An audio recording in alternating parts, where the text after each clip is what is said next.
Hello, this chapter is called Mr. Cranky's Great Idea. The next day, George's father came down to breakfast in a state of greater excitement than ever. "I've been awake all night thinking about it," he cried. "About what, Dad?" George asked him. "About your marvellous medicine, of course. We can't stop now, my boy. We must start making more of it at once, more and more and more." The giant saucepan had been completely emptied the day before, because there had been so many sheep and pigs and cows and bullocks to be dosed. "But why do we need more, Dad?" George asked. "We've done all our animals, and we've made Grandma feel as frisky as a ferret, even though she does have to sleep in the barn." "My dear boy," cried Mr. Killy-Cranky, "we need barrels and barrels of it, tons and tons. Then we'll sell it to every farmer in the world so that all of them can have giant animals. We'll build a marvellous medicine factory and sell the stuff in bottles at £5 a time. We'll become rich, and you'll become famous." "But wait a minute, Dad," George said. "There's no waiting," cried Mr. Cranky, working himself up so much that he put butter in his coffee and milk on his toast. "Don't you understand what this tremendous invention of yours is going to do to the world?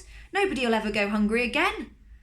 "Why won't they?" asked George. "'Cause one giant cow will give 50 buckets of milk a day," cried Mr. Cranky, waving his arms. "One giant chicken will make 100 fried chicken dinners, and one giant pig will give you 1,000 pork chops. It's tremendous, my dear boy. It's fantastic. It'll change the world."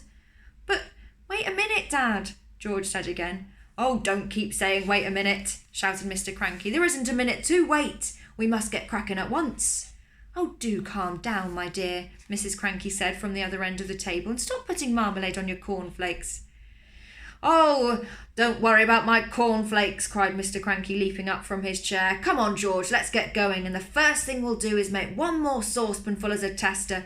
But Dad," said little George, "the trouble is—" "Oh, there won't be any trouble, my boy," cried Mr. Cranky. "How can there possibly be any trouble? All you've got to do is put the same stuff into the saucepan as you did yesterday, and while you're doing it, I'll write down each and every item. That's how we'll get the magic recipe."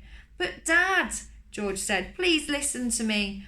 "Why don't you listen to him?" Mrs. Cranky said. "The boy's trying to tell you something." But Mr. Cranky was too excited to listen to anyone except himself. "And then," he cried, "when the new mixture is ready, we'll test it out on an old hen just to make absolutely sure we've got it right. And after that, we'll all shout hooray and build the giant factory." "But Dad—" "Come on then, what is it you want to say?" "I can't possibly remember all the hundreds of things I put into the saucepan to make the medicine," George said. "Of course you can, my dear boy," cried Mr. Cranky. "I'll help you, I'll jog your memory. You'll get it in the end, you see if you don't." "Now then, what was the very first thing you put in?" "I went up to the bathroom first," George said. "I used a lot of things in the bathroom and on Mummy's dressing table." "Come on then," cried Mr. Killy-Cranky. "Up we go to the bathroom." When they got there, they found, of course, a whole lot of empty tubes and empty aerosols and empty bottles. "That's great," said Mr. Cranky. "That tells us exactly what you used. If anything is empty, it means you used it." So Mr. Cranky started making a list of everything that was empty in the bathroom. Then they went to Mrs. Cranky's dressing table. "A box of powder," said Mr. Cranky, writing it down. "Helga's hair set, flowers of turnips, perfume. Terrific, this is going to be easy. Where did you go next?" "To the laundry room," George said. "But are you sure you haven't missed anything out up here, Dad?" "That's up to you, my boy," Mr. Cranky said. "Have I?" "I don't think so," George said. So down they went to the laundry room, and once again Mr. Cranky wrote down the names of all the empty bottles and cans. "My goodness me, what a mass of stuff you've used," he cried. "No wonder it did magic things. Is that the lot?"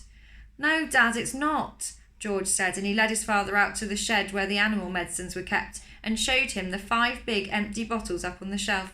Mr. Cranky wrote down all their names. "Anything else?" Mr. Cranky said.